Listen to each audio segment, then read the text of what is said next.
Remove the drip tray from inside the fridge. Using a 6mm spanner and Phillips screwdriver, remove the thermostat clamp. Using a Phillips screwdriver, remove the front 2 screws from the thermostat casing. There is a third screw that doesn't need removing. The thermostat housing has a slit in it, allowing you to remove the case without removing the screw. Remove the 2 Phillips screws securing the thermostat to the thermostat housing.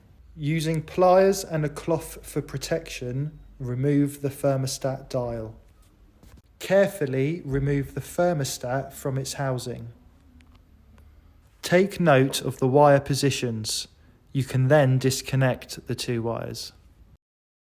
Plug the wires into the replacement thermostat.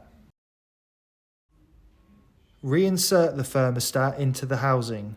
The excess probe needs to be coiled up and placed between the thermostat and the housing. You can use the faulty thermostat as a reference. Align the 2 holes in the thermostat housing with the thermostat body and insert the 2 Phillips screws.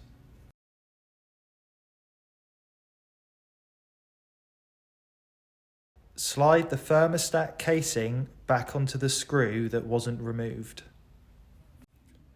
Reinsert the 2 Phillips screws securing the thermostat housing to the fridge wall. Push the dial back onto the shaft. Reclamp the thermostat probe to the icebox. Using a Phillips screwdriver and 6mm spanner, secure the clamp to the plate. Reinsert the drip tray.